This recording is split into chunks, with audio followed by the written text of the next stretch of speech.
Welcome to Overcome Yourself, the podcast, where we rewrite stories, shift mindsets, and make dreams come true. I'm your host, Nicole Tuxbury. Let's get into today's episode. Hello there, and welcome back to the next episode of Overcome Yourself, the podcast. As you know, my name is Nicole, and I'm very excited to be here today with Chancellor. Did I say that right? Yes, ma'am. All right, awesome. And now you have an amazing story. You used to play football, something happened, and then you got arrested in China.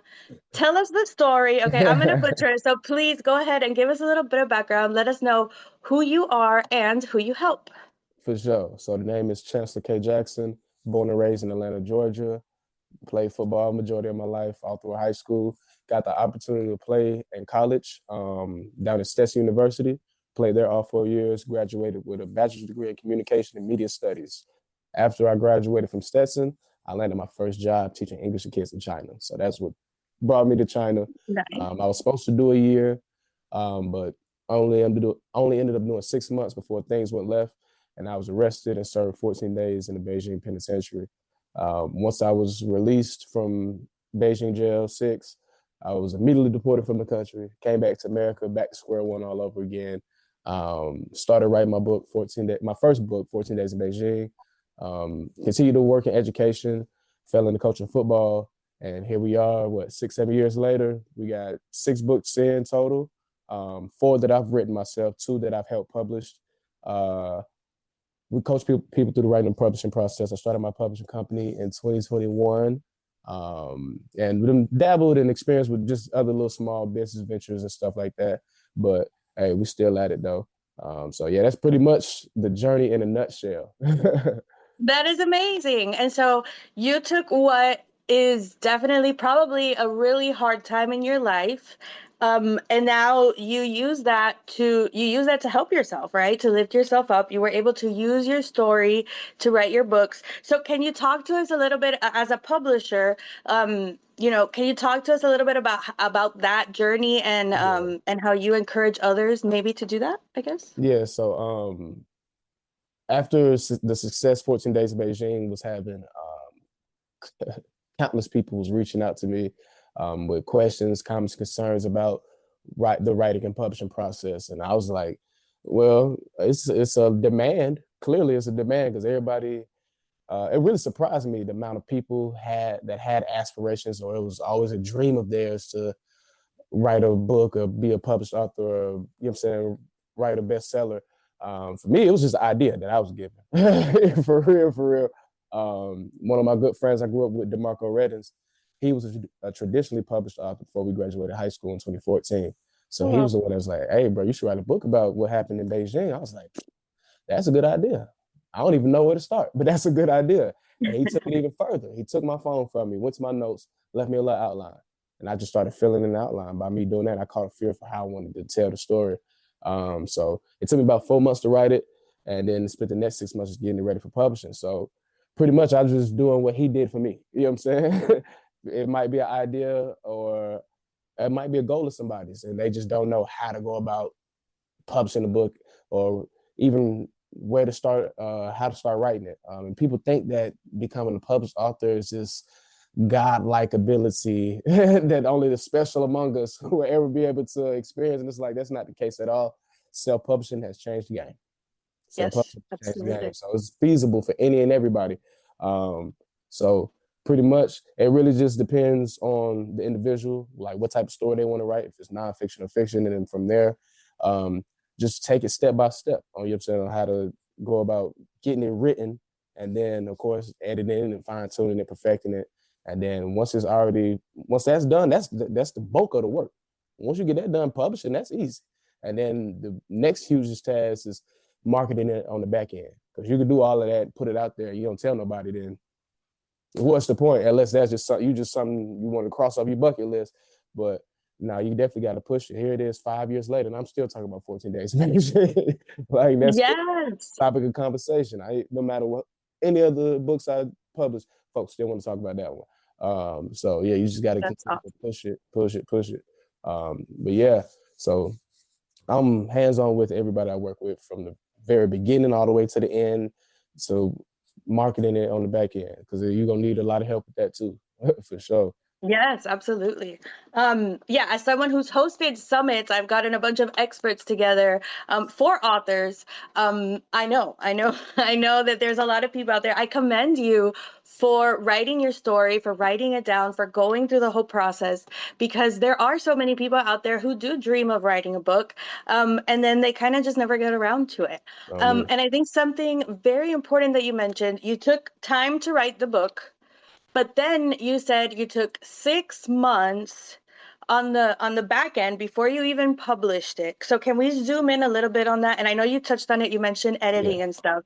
But what are the things that your authors hadn't thought about that they need to work on in that stage between writing the book and actually publishing the book? Um, just the small intricacies is title. You definitely want a captivating title. A cover. You want a captivating cover. That's gonna be the first thing people see when you know what I'm Mhm. saying your book comes across their Amazon page or whatever.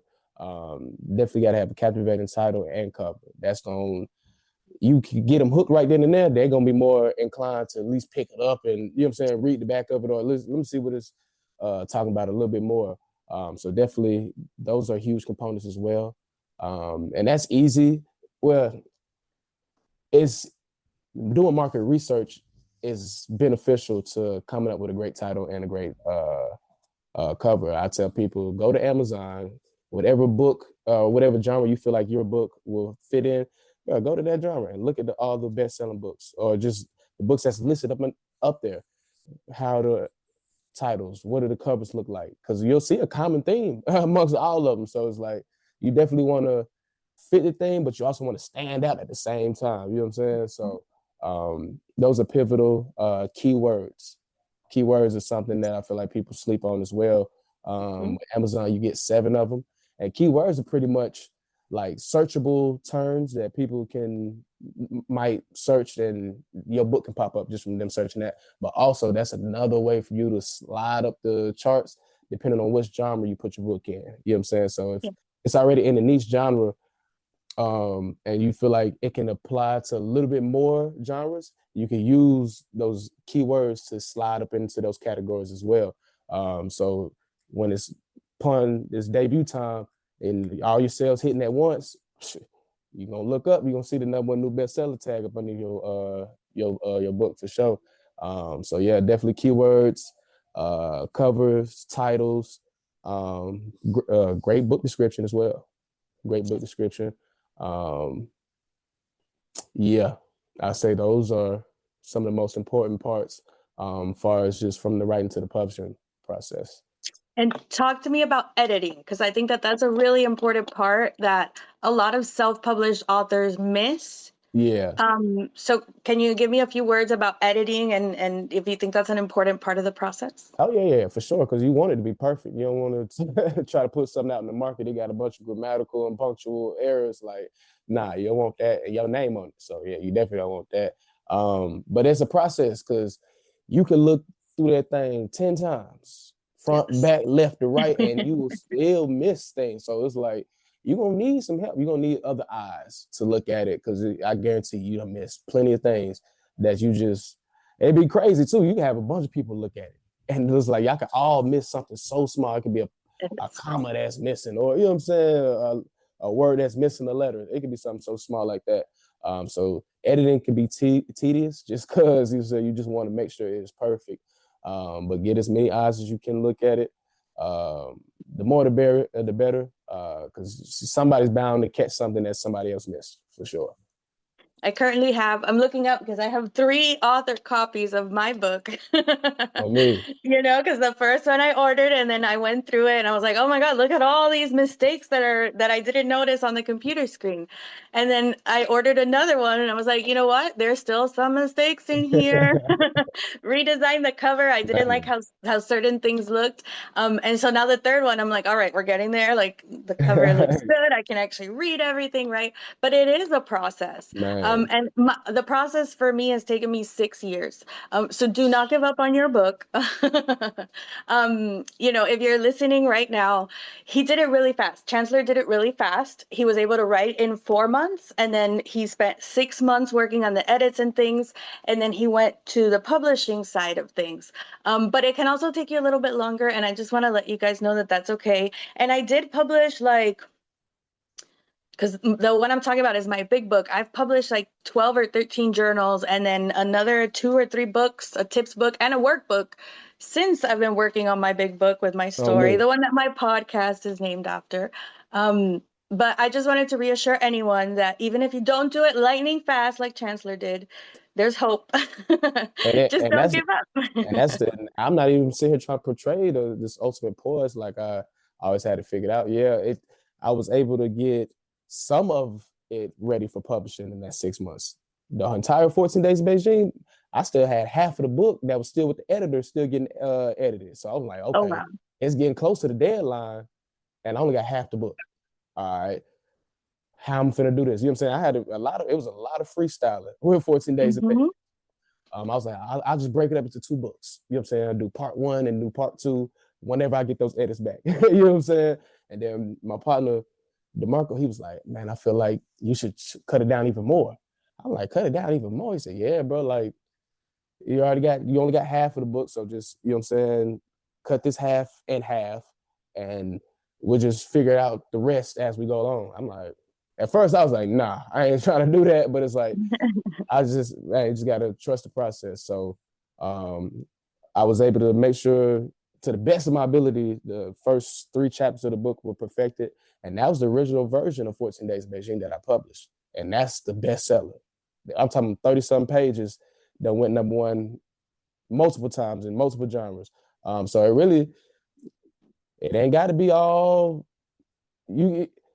Every product, Yes. self-publishing has changed the game. Like I said, but you can do whatever you want and however you want it. You know what I'm saying? So Yes. it isn't, And to your and it's point, yeah. John Maxwell, he has these big, long books with a lot of chapters.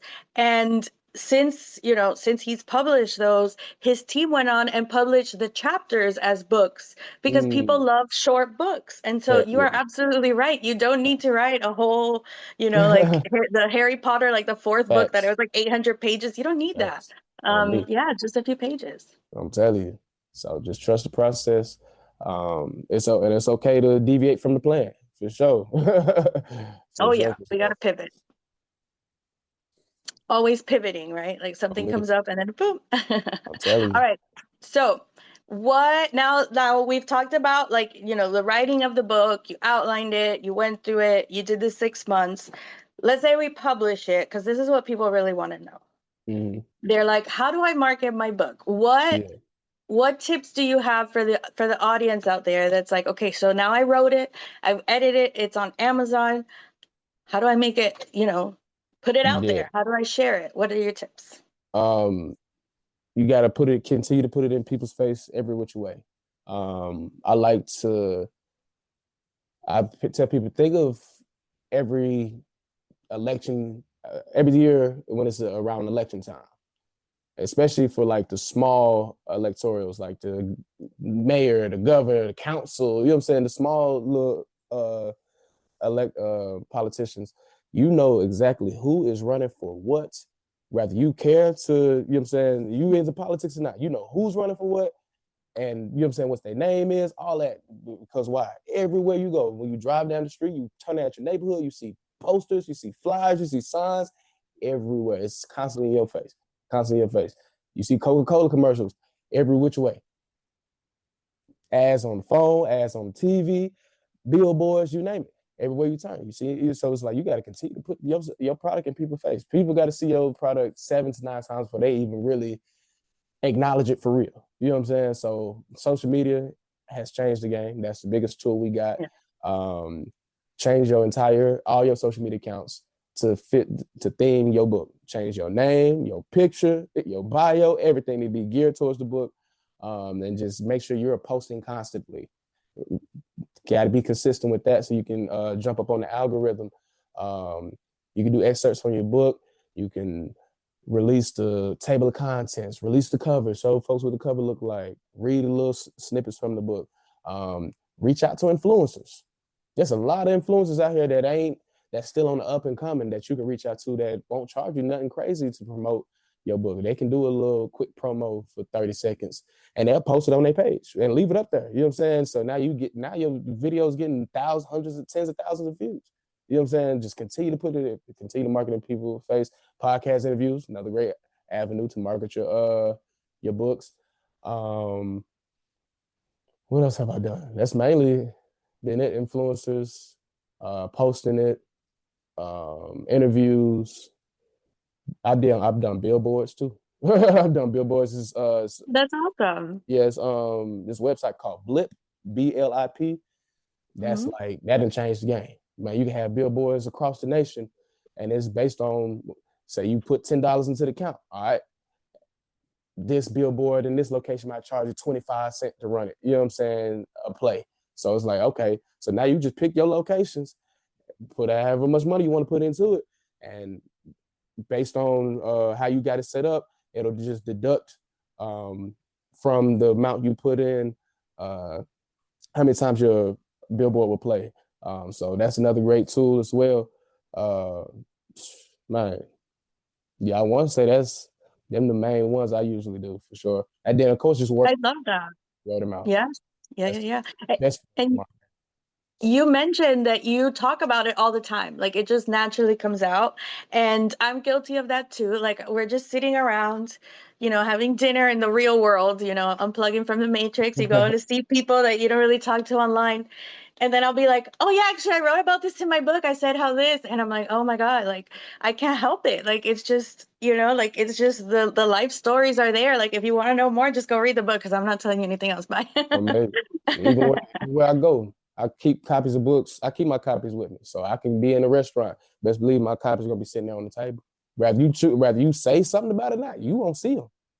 That's all I need. That's all I need. You just got to see it. That's it for sure, and it's gonna be imprinted for sure.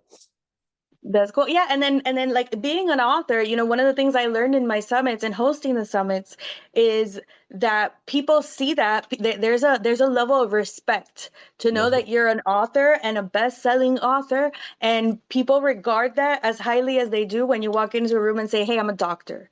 And so there is a lot of credibility and a lot of weight to, like you said, these little things that don't even cost you money. Because if you're going to a restaurant, well, the restaurant, like that's irrelevant to the money thing because like you're going there to eat, right? But just putting your books there, everyone that's going to pass by is going to be like, oh, what is that? Is that your book? Oh my God, you wrote a book? That's amazing. I've always wanted to write a book. Like, how did you do that? So yeah, it's free advertising, right? So that's genius. And you could even sell a book. So you can make money to pay for the food you're eating if people come and buy your book. Exactly. I love that. That happened before, for sure. Yes, of course. And you know what? I love how proactive you are. Like you're not just posting and praying, right? Like you're letting the audience know, like you're letting my audience know right now. It's about posting not just every single day, but like you said, like you're running like commercials like on TV. Like McDonald's doesn't play one commercial and they're like, all right, they saw the commercial. We don't play another one till tomorrow. No, like if McDonald's bought the campaign, every time the commercial comes on, you're gonna see that, and you're gonna be like, oh my God, you know what? I want a burger. I wonder why I want a burger right now. Right? And we have to create the same effect, and we can do that in even low cost ways. Like you said, putting your book, like I made my shirts, I put my Cricut to good use, right? Tax right off. And I got my shirts, and whenever I go out, I'm wearing my shirt. Oh, what is that? Oh, it's my podcast. You want to listen to it? Here. Oh, my stuff. I got to bring my stuff back down. It's really far away, giving like little bookmarks or something. And so there's always a way that you could be talking about your brand. And I just want to mention that as we're recording this, the name on the bottom of the screen, it doesn't say Chancellor. It says 14 days in Beijing. And that's very intentional branding. And so I tip my hat to you for that because that's really good. I appreciate that. Yes, of course. Yeah, I'm telling you, every which way. Every which way. Yes. You put in people's face. I love that. Now, In my book, one of my, and everything that I talk about, one of my foundational things is talking about gratitude. I also talk about turning your weakness into your superpower, which I just want to mention because that's what you did. That's what you did with something that could have like broken you. And like I said, you used it to create something great from it. But I want to focus on gratitude right now. And I want you to tell me what part gratitude has played in this journey over the last 10 years, as you've been building your book empire. um, it's been it's been a huge role. That's how you open up the floodgates to receive more abundance by showing gratitude and being grateful for what you got, and where you're at. Like you said, you don't need all the bells and whistles that you think you might need. You know what I'm saying? You got everything you need in your possession. You know what I'm saying? Turn lemons into lemonade. You know what I mean? So it's definitely been it's been harmonious. It's been a process too, though, for sure. It's been a process, but you got to trust the process and embrace it, and know Mhm. that it's just a phase, and just like it phases, they come and they go. You know what I mean? And everything we go through is preparation for what's in store and making us who we are at the same time. So it's just all about mindset and how you choose to look at it. I love that. And choosing our hard, right? Because you could choose the hard of going through all the things to publish the book and put yourself out there on social media and get crickets when you share and then, build up to like where you have a movement. Or you could choose the hard of, I'm trying to think of like, but it's gonna be harsh anyway, of dying with your song inside of you. Baby. Um, right. And so we chose the hard, like we just went through with the publishing. So again, I commend you for that because that is amazing. And yeah, and because I decided that not sharing was harder for me, right? Like Right. not putting my story out there, like dying and being like, man, I always wanted to write a book and I didn't. And now I'm on my deathbed. It's too late. Like Right. I didn't want to do that, right? And so I decided that's harder than this. And so I am grateful for this journey too. So thank you for sharing that about gratitude. Now, For sure. you mentioned that you have a website, that you have, social media. So can you tell us how we can keep in touch with you, how we can check out your books? For sure. So the best search engine we got, Google. Google Chancellor K Jackson. Everything you need will pop up, from websites to social media accounts, my Love it. books, other podcast interviews I've done, the whole nine. Any aspiring authors out there, tap in with me. Um, we can make your dream a reality, for sure, for sure. I'm currently working on creating a 14-day course and a 14-week course. Just pretty much guiding people through the writing and publishing process within 14 days and 14 weeks. Well, 14 days will be more of a, you could do that by yourself. You know what I'm saying? But the Mhm. 14 weeks, you want me to be a little bit more hands-on with the process, then for sure that's when the 14-week package will come into play. But I'm gonna have a little something for everybody. You know what I'm saying? For sure, for sure. So y'all tap in with your boy. I love that. That's amazing. And I want to commend you on the SEO work that you've done as well. Um, you know, that's intentional as well. That means putting out content that's tied to your name, making sure your graphics have your name on them, all these things, so that when someone does Google you, you're the one that comes up. And so Man. that is also very intentional and something that you guys can do as well, right? Every time that you post something, like that's why my podcast is Overcome Yourself, the podcast with Nicole Tuxbury, because then the name is right in there, and anytime you search for it, that's what's going to pop up because my name is there. And you guys remember, Google can only search by words. Like it doesn't know. Well, Yeah, it didn't facts. used to know that this is your Yeah. face. It probably does now. Love that. So before we sign off here, Chancellor, can you give us one final tip? Like, what's that tip that gives your clients their biggest aha moments? um,